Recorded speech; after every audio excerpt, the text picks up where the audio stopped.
Doctor గారు, ఈ మధ్య మా అబ్బాయి చాలా మారిపోయాడు. చిన్న విషయానికే కోపమొస్తుంది. ముందులా మాతో అసలు మాట్లాడడం లేదు. ఏ వాడితో ఏ విధంగా మాట్లాడాలో కూడా అర్థం కావట్లేదు. బాబు ఏజ్ ఎంత అండి? 11 ఇయర్స్. ఓకే. ఇది ప్యూబర్టీలో వచ్చి చాలా కామన్ సైన్ అయి ఉండొచ్చు. పెద్ద ప్రాబ్లమ్ ఏం కాదు. అంటే ప్యూబర్టీలో బిహేవియరల్ చేంజెస్ కూడా వస్తాయా? ఖచ్చితంగా వస్తాయి. మనందరం గర్ల్స్ ప్యూబర్టీ గురించి మాట్లాడుకుంటాం కానీ, బాయ్స్‌లో కూడా బాడీతో పాటు ఎమోషనల్లీ అండ్ మెంటల్లీ చాలా చేంజెస్ వస్తాయి. దాని గురించి మనం ఖచ్చితంగా మాట్లాడుకోవాలి. ఏ విధమైన చేంజెస్ వస్తుంటాయి కామన్‌గా? మూడ్ స్వింగ్స్ వస్తూ ఉంటాయి. ఒంటరిగా ఉండాలని ఇష్టపడుతూ ఉంటారు. ఇరిటేషన్ ఈజీగా వస్తూ ఉంటుంది.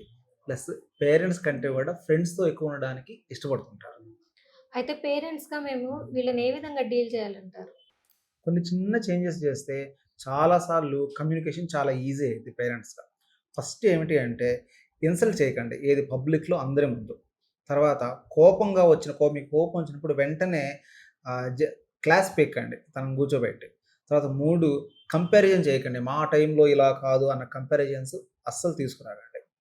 ఒక అడ్వైస్ ఇవ్వడానికి ముందు పూర్తిగా వాళ్ళు చెప్పేది కంప్లీట్‌గా వినండి.